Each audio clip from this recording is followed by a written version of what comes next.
Eu sei que muitas grávidas procuram por identificação, por alguém que entenda o que elas estão passando, alguém que compreenda.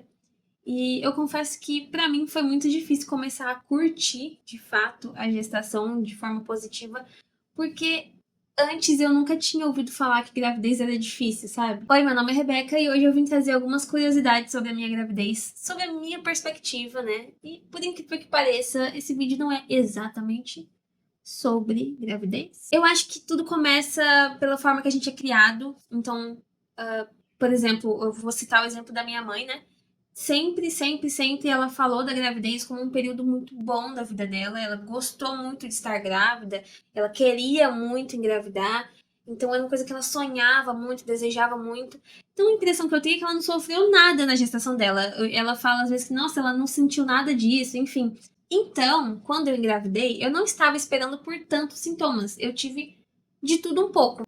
E aí me veio um balde de água fria. É por isso que, por mais que a gente espere por identificação, a gente precisa entender que cada gravidez é única, cada corpo é um corpo, né? E mesmo no mesmo corpo, quando você tem mais de uma gestação, a segunda gestação pode ser totalmente diferente da primeira, o segundo parto pode ser totalmente diferente do primeiro. E é isso aí, isso acontece. E a gravidez, na verdade, é uma jornada espiritual, é uma jornada de transformação. Eu só fui conseguir curtir a gravidez quando eu entendi que ela era uma jornada de transformação para a minha vida. E tudo depende do momento que você está passando, do momento em que você está na sua vida, e tudo que você vai passar durante essa gravidez, seja uma gravidez que vai durar até o final ou não, tudo isso tem um propósito para te ensinar alguma coisa, para te amadurecer de alguma forma, para te transformar numa pessoa muito melhor. Isso vai te fazer passar por várias coisas, vai te fazer passar por um loop eterno de tentar reencontrar quem você era antes, e aí quando você percebe que você não vai reencontrar mais essa mulher, você começa a entender que você tá passando agora por um luto, porque aquela mulher não existe mais, e aí você passa por esse luto como se fosse um luto por si mesma, e é muito louco. Eu não tenho a solução para absolutamente nada disso, do que eu falei agora, mas eu tenho algumas curiosidades e quebras de expectativa que eu passei na minha gestação que me ensinaram alguma coisa e eu vim trazer algumas delas para vocês. A começar pelo nome da minha filha, que é Axa Lavigne. Axa é um nome bíblico, obviamente hebraico, né? E significa adorno, né? Ou joia, joia preciosa, enfim. Tem algumas traduções que traduzem como pulseira ou tornozeleira, anel, mas o fato é que é adorno. Já Lavigne é um nome de origem francesa, e eu tenho um grande apego com tudo que é de origem francesa. É um país que eu quero muito visitar, tenho um sonho de visitar, principalmente porque grande parte da minha família mora lá, então eu tenho um grande apego por isso. Porém, é um nome de origem francesa que tem um grande significado, significa La Vigne, significa vinhedo, que é basicamente um lugar onde plantam-se árvores de uva, tá? Então, é uma plantação de árvores de uva. E significa, então, um lugar de alegria, um lugar de comemoração. Por incrível que pareça, esse nome eu escolhi sozinha quando eu era criança, tá? E eu sempre tinha na minha cabeça de que se eu tivesse uma menina, o nome dela seria Axa Lavigne. E eu tinha isso certo na minha cabeça desde sempre, antes mesmo de eu conhecer o meu marido e tudo mais. A confirmação de que seria o nome dela é que quando eu falei esse nome pra ele, ele gostou. E geralmente as pessoas estranham o nome de primeira, então era um nome que todo mundo achava estranho e ele não, ele achou muito, muito bonito. Então ali eu tive a confirmação de que esse deveria ser o nome dela. Inclusive, eu falei esse nome pro meu marido antes mesmo da gente casar. Então, antes da gente casar, meio que já estava decidido que se a gente tivesse uma menina, o nome ia ser Axa Lavigne. Curiosamente, eu me casei numa cidade chamada Vinhedo. E eu confesso para vocês que na ocasião eu nem tinha sequer pensado nisso, nem sequer reparado na semelhança das palavras, mas hoje olhando para trás e para tudo, faz total sentido ser ela e faz total sentido ser Axa, enfim. A segunda curiosidade é que gravidez é muito mais do que sentir enjoo. Eu tinha essa visão um pouco deturpada de que gravidez era você ficar enjoada sempre, com comida ou com cheiros, enfim. Eu tinha essa visão da gravidez, né? Que era um momento em que você sentia muito enjoo, e só. Sendo que não, cara, você é totalmente surpreendido com sintomas aleatórios que você nunca imaginou que fariam parte da gravidez. Sintomas físicos são muito reais, presentes o tempo inteiro durante a gravidez, e sintomas emocionais também. E às vezes, os sintomas emocionais são até piores do que sintomas físicos. Mas agora que eu tô vivendo o terceiro trimestre, eu percebo que realmente a barra é pesada, não é fácil. Gente, eu tô de 33 semanas e eu tô começando a sentir, assim, muita dor nas costas, muita dor na lombar, muita dor pélvica. Você virar de um lado pro outro na cama já é uma maratona que você tem que correr. Dói demais, gente, dói muito. Eu falei com meu marido ontem, nossa, eu já tô com dó da minha irmã quando ela engravidar. Porque como que ela vai aguentar isso? Eu juro que eu falei isso pra ele, porque é muito difícil, gente. O bebê, gente, ele empurra todos os órgãos possíveis dentro de você, então empurra tudo para cima, você sente seu estômago pequeno, você não consegue comer como comia antes. É um absurdo, tá? Você vai no banheiro. Eu não tenho sentido muita vontade no banheiro, mas eu sinto quando ela pressiona a minha bexiga. E aí, do nada, eu saio fazendo xixi sem aviso prévio. Então, assim, é vergonhoso o terceiro trimestre, tá? Se eu estivesse na empresa trabalhando, eu acho que eu ia ter muitos problemas, porque eu tinha que atravessar um galpão inteirinho pra ir no banheiro. Gente, eu ia mijar no chão, tá? Porque eu tô em casa, às vezes eu tô aqui, às vezes não dá tempo de chegar no banheiro e já começa a escorrer. Porque, cara, é um negócio muito louco, entendeu? Então, assim, gravidez humilha mesmo a gente, assim, em alguns aspectos. É, mas faz parte. Sem contar o acúmulo de gases, a dificuldade de ir no banheiro, né? Fazer o número 2, né? Tem uma dificuldade ali. E às vezes, do nada, começa a ir no banheiro várias vezes no dia e começa a esvaziar o intestino. Uma coisa muito louca. O chute do bebê agora, gente, o movimento do bebê, ele dói, tá? Ele incomoda. Não é tão fácil assim. Então é um negócio assim, meio desconfortável, porque ele tá. Esse bebê tá grande, né? Então, quando ele chuta de um lado, você sente o seu diafragma pressionar e você fica com falta de ar. Às vezes eu não consigo respirar, tenho que começar a me movimentar pra ver se ela vai para baixo, eu não sei. É um negócio muito, muito, muito difícil mesmo de você lidar, sabe? E, gente, 40 semanas é muito tempo, cara. É muito tempo. É gratificante a gente chegar assim. Eu tô no 8º mês agora, eu acho. Tô indo pro 9º mês. É gratificante, porque demorou, mas tá chegando, entendeu? Só que ao mesmo tempo, gente, é muito difícil. E ao mesmo tempo você sente culpa por achar muito difícil, porque você devia estar sempre feliz e sorridente, porque você tá grávida, sabe? É meio esquisito, é uma coisa muito esquisita. Mas é uma fase, é tudo uma fase. Ao mesmo tempo que é muito difícil, é a fase que eu tô passando agora, acho que é a melhor fase da gestação, que é quando você tem que arrumar as coisas do bebê, enfim. Eu acho que a melhor parte da gestação é o finalzinho, sabe? Porque é muito emocionante, você não sabe o que vai acontecer, sabe? Você fica naquela adrenalina, você não sabe quando que vai vir. É muito legal, entendeu? E organizar as coisas, organizar o quartinho. Nossa, eu acho que essa é a melhor fase. O começo, ele é muito difícil em questão de sintoma físico, sintoma emocional, mas não tem nada dessa parte legal de arrumar as coisas. Agora, no final, é tudo muito difícil, a questão física mesmo, nas limitações físicas, mas a parte de fazer essas coisas é muito legal, então acaba compensando, sabe? Pelo menos pra mim. Então, não, gente, gravidez não é só enjoo e não é somente o que você passa no primeiro trimestre ou somente o que você passa no segundo trimestre, não. Tem sempre uma surpresa. Então, tudo pode ser por conta da gravidez, tá? Você pode ir no médico com uma dor no dedão do pé e ele vai te falar, é da gravidez, normal da gravidez, pode ir pra casa, e é assim que funciona, tá? Então, sintomas dos mais aleatórios possíveis, que às vezes vão te desestabilizar mesmo, mas faz parte. Outro ponto da minha gestação, que eu já comentei aqui em vários vídeos com vocês, é sobre a autoestima, né, gente? Eu acho que a minha autoestima nessa gestação foi uma das maiores batalhas, assim, tem sido uma das minhas maiores batalhas. A gravidez bateu pesado, pesado na minha autoestima, sabe? Tipo assim, ao ponto de eu chorar de me ver em alguma foto e me achar esquisita, me achar feia. Gente, uma coisa de louco. Eu acho, gente, que eu nunca na minha vida tinha conhecido o sentimento de ter uma baixa autoestima. Porque se esse for o sentimento, é horrível. Eu nunca senti isso antes na minha vida inteira. Nunca, nunca. Tem dia que a gente se sente meio capenga e tudo mais. Na minha adolescência eu tinha essas coisas. Mas eu juro pra vocês que eu nunca senti o que eu senti durante a gravidez.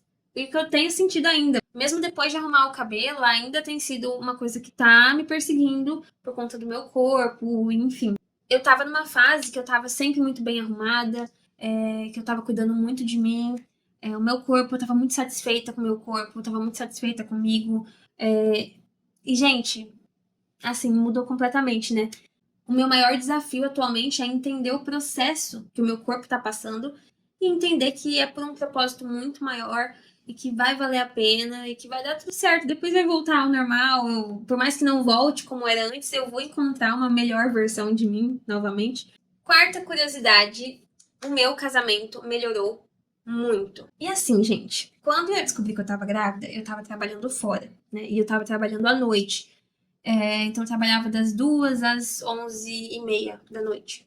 E assim, gente, eu ouvi de tudo que vocês podem imaginar, sabe? Comentários bem inconvenientes, até do tipo, nossa, cuidado agora, porque casamento da gravidez, a gravidez termina de estragar o casamento, sabe? E eu fiquei tipo, cara, mas eu era uma pessoa super reservada, não falava nada sobre a minha vida, sobre nada disso pra ninguém. E foi só eu contar que tava grávida que, de repente, um monte de gente quis dar vários conselhos e, enfim, eu não entendo, sabe? Porque eu não falava com praticamente ninguém. Eu ouvi muito que toda mulher era deixada de lado durante a gestação. E não só ouvi comentários assim, como também já li na internet muitos relatos em relação a isso.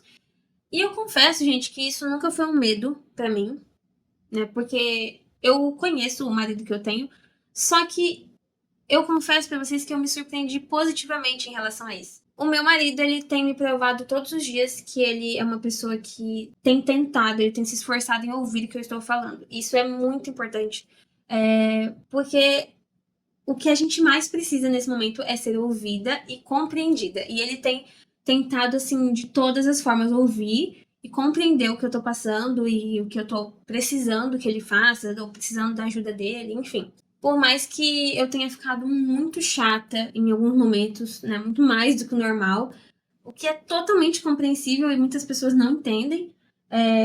Ele é uma pessoa que tem tentado compreender isso, às vezes mesmo sem eu pedir, mesmo sem eu falar nada. E teve um dia essa semana que foi um dia assim que, gente, eu nunca vou esquecer.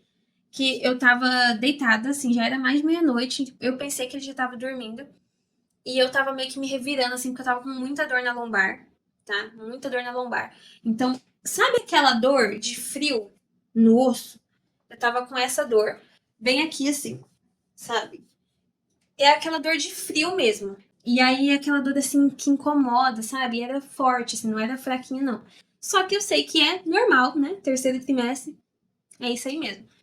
E aí não tem o que fazer, você tem que suportar, porque remédio às vezes não resolve, e também ficar se entupindo de remédio não é legal, então não adianta fazer nada. É você achar uma posição e dormir, tentar dormir. Eu virei de lado assim, coloquei algumas almofadas entre as pernas, que é uma posição que alivia, mas confesso pra vocês que comigo não funciona tanto. Tentei ali achar uma posição e fiquei tentando dormir daquele jeito. Já era mais de meia-noite. Aí eu vi que ele levantou e foi no banheiro. E ele ficou no banheiro um tempão, né, usando banheiros. E aí, beleza. E depois ele voltou e gente, eu tava com o olho fechado. Eu só senti a mão dele na minha lombar, assim. E aí ele colocou as duas mãos aqui, uma de cada lado, assim, da minha lombar. E aí ele passou um creme e começou a fazer massagem. Gente, eu juro pra vocês que eu me surpreendi muito.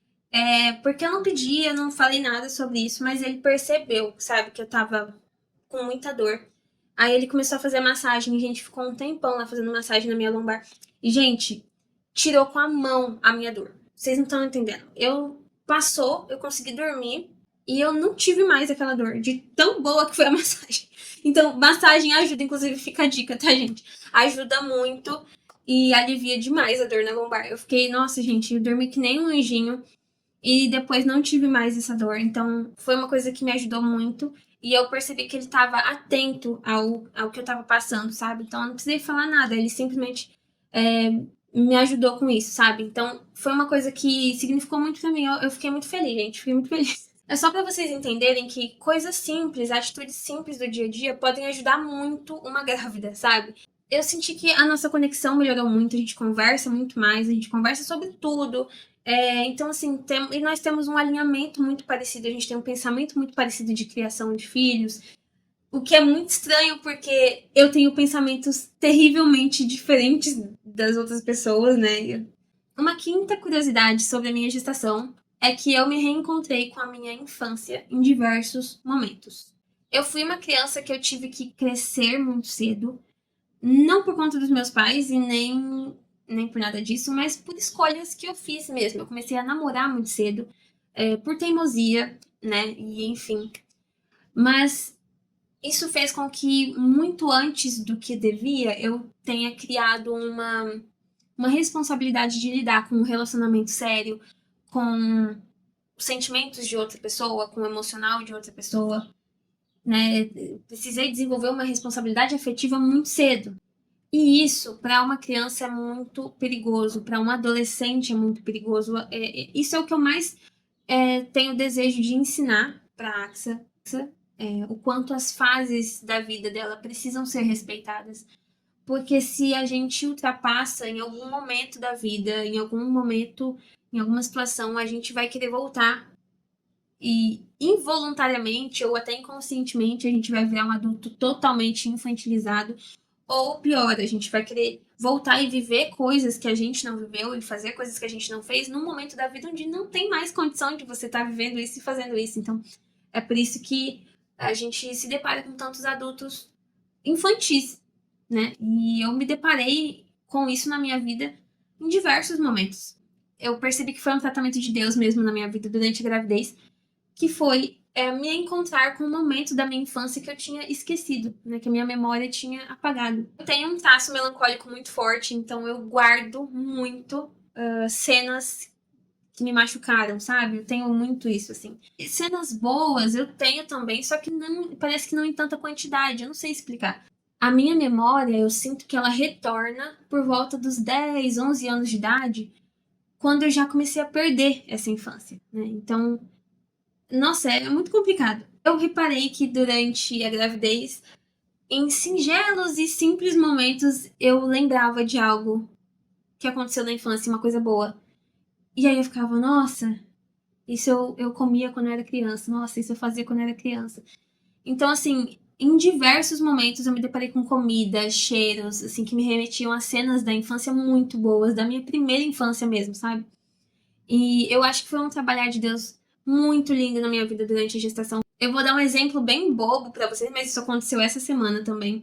Que foi no momento que eu tava cortando batata, gente. Vocês acreditam? Eu tava cortando batata e aí eu lembrei de um jeito que a minha mãe cortava batata quando eu era criança. Vocês acreditam? E aí eu lembrei que ela cortava a batata em quadradinho e fritava ela em quadradinho e a gente comia arroz, feijão e ovo frito e alface, entendeu? E a gente fazia uns barquinhos com alface. Enfim, mas eu lembro dessa batata cortada em cubinhos, bem pequenininhos e frito, como se fosse batata frita mesmo, só que em cubinhos, não em palitinho. Gente, na hora, eu comecei a cortar em cubinho, na hora. Aí eu cortei um monte de cubinho de batata e fritei, comi igualzinho comia quando era criança. Eu gostava muito dessa batatinha, entendeu? Só que eu nem lembrava disso. E aí eu percebi que foi um tempo de consolo de Deus na minha vida, mostrando e falando pra mim, olha, você perdeu uma parte da sua infância, mas você não perdeu tudo. Ainda tem muita coisa que você esqueceu, mas eu lembro, sabe? Então, eu esqueci, mas Deus não esqueceu de nada. Então, ele vai me trazendo esses flashbacks. Sexta e última curiosidade sobre a minha gravidez é que eu tive feridas reabertas durante esse período. E eram feridas emocionais que eu pensava que estavam curadas, mas eu percebi que eu precisava ainda tirar os pontos, sabe? Ou algo do tipo. Tinha alguma coisa pendente. Eu sempre fui uma pessoa um pouco difícil na questão da socialização. Por quê, gente? Não sei. Nunca investiguei, tá? Se eu tenho alguma coisa, enfim, algum diagnóstico. Também não é uma coisa que agora, pra mim, é prioridade, tá? Mas, independente disso, é uma coisa que eu não gosto que me forcem a fazer, sabe? Socializar. Então, tipo assim, se eu tô aqui no meu cantinho, não fui lá cumprimentar um monte de gente, me deixa aqui no meu cantinho, sabe? Eu não gosto que me cobre, odeio que me cobre. Ai, fala bom dia, cumprimento e tal. Eu odeio que façam isso, entendeu? Primeiro porque às vezes eu tenho o meu jeito de cumprimentar, né? Eu sou mais quieta, mais reservada. E às vezes eu não tô afim de socializar, né? As pessoas precisam normalizar isso, né? O fato é que eu sou uma pessoa muito tímida de início, mas depois de um tempo de convívio, eu socializo muito bem. Então, com quem eu conheço, eu me abro muito bem. Com quem eu não conheço, eu tenho uma certa dificuldade. E nos lugares em que eu tive que conviver com pessoas, seja trabalho, escola ou algo do tipo, eu sempre tive. Sempre acontece a mesma coisa. Eu chego, sempre um pouco tímida, depois eu consigo socializar, faço melhores amigos, gosto muito de conversar, e aí as pessoas descobrem que eu sou super faladeira e tagarela às vezes. E aí, gente, é batata. Todo lugar que eu tenho que conviver com pessoas acontece isso. Depois de um tempo que eu já estou convivendo com aquelas pessoas, de repente as pessoas começam a me tratar mal. Sempre. Gente, eu não sei se isso acontece só comigo, tá? Se isso acontece com você também, comenta aqui embaixo. Porque, cara, é muito complicado, né? Mas eu já reparei isso em diversos lugares. Não foi uma vez, não foi duas vezes. É em todo lugar que eu tenho que conviver com pessoas. Depois de um tempo de convivência, as pessoas começam a me tratar mal. Não é todo mundo, mas uma grande maioria, geralmente é o meu próprio ciclo com quem eu ando, começa a me tratar mal.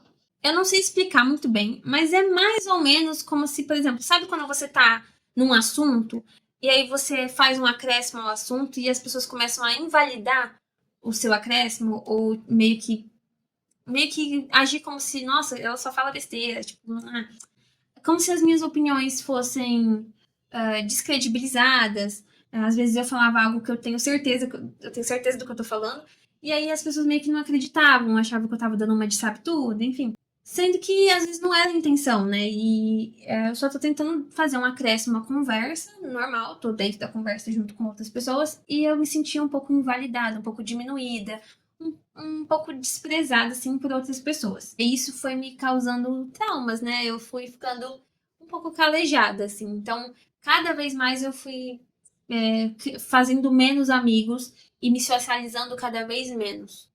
Mas no fim das contas eu ignorava, nunca devolvia desconforto nenhum e fingia que nada acontecia e continuava tratando as pessoas da mesma forma, como se nada tivesse acontecendo. Só que isso aconteceu comigo durante a gestação. E aí que o negócio mudou, porque diferente de outras épocas da minha vida, eu não conseguia ficar calada mais. E a gestação me fez ficar muito nervosa, sabe? Então eu comecei a devolver desconforto, comecei a responder, comecei a me afastar das pessoas que me faziam mal, ou que me tratavam dessa forma. E me afastava mesmo, tipo assim, brava, nervosa, entendeu? Ou comecei a me impor em alguns momentos. Isso me fez parecer talvez a vilã da história em muitos casos. Mas só eu sei o quanto machucam algumas palavras, sabe? Algumas coisas, algumas indiretas. Então, quando eu não gosto, eu deixo muito claro que eu não gosto. E às vezes as pessoas, em vez de fazer uma autoanálise, preferem sempre culpar o outro e achar que o outro é sensível demais. Mesmo assim, eu comecei a me sentir um pouco culpada em alguns momentos por estar impondo limites demais às pessoas a respeito desses momentos, mas depois eu comecei a entender que, porque agora eu tenho uma criança para ensinar, para educar, para guiar e principalmente para proteger, porque tanta coisa acontece, sabe? E até onde eu puder proteger, eu vou ter que proteger, sabe? Em alguns momentos eu vou ter que me impor por ela. Em alguns momentos eu vou ter que ensinar para ela como ela vai ter que se impor. E em alguns outros momentos ainda eu vou precisar impor limites a ela. Então, como que eu vou ser essa pessoa se eu não sei me defender de coisas tão pequenas? Eu espero começar a agir de forma que as pessoas entendam que elas não podem falar qualquer coisa para mim, ou me tratar de qualquer maneira, ou me diminuir de alguma forma, ou falar de mim, da minha pessoa, tudo o que quiserem, porque não é assim que funciona. O meu reencontro com essas feridas foi muito emblemático e agora eu acho que eu tô começando a encontrar a cicatrização delas. Eu espero que isso aconteça logo. O que eu quero trazer com esse vídeo é que você não precisa ter medo de quem você vai se tornar depois de uma gestação. Que você vai ser uma pessoa diferente, isso é evidente. A gravidez é uma jornada de transformação. Isso dói, às vezes machuca, às vezes parece até loucura, mas no fim, se você buscar de Deus, entender o propósito disso, você vai entender que isso veio para te fazer uma pessoa muito melhor e não o contrário. A gravidez, ela vem para te fazer encontrar o ápice da sua feminilidade. É por isso que muita gente tenta frear, é por isso que muita gente tenta convencer as mulheres de nadarem pro lado contrário, porque querendo ou não, essa é a coisa mais difícil que você vai fazer na sua vida inteira. mas ao mesmo tempo vai te fazer entender o quanto você é forte, vai te fazer entender o poder que Deus te deu, sabe? Deus deu às mulheres o poder de edificar ou destruir. É por isso que o inferno odeia as mulheres, é por isso que o inferno investe nas mulheres, forças malignas que tentam traumatizar, silenciar as mulheres, fazer com que elas se sintam abandonadas, esquecidas. Eu, cada vez mais, estou convencida de que existe uma força espiritual trabalhando na nação brasileira, né, para realmente silenciar as mulheres de forma que elas não se posicionem. É como diz Provérbios 14, a mulher sábia edifica o seu lar, mas a tola destrói ele com as suas próprias mãos. Então, sim, o poder de edificar ou destruir lares, famílias, a base da sociedade, né? Está sobre nós mulheres no reino espiritual. Então, é por isso que é tão importante o nosso posicionamento.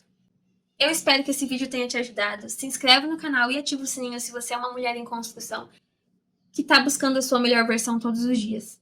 Deixa seu like e não se esqueça de comentar aqui quais vídeos você mais quer assistir aqui nesse canal. Um beijo e até a próxima.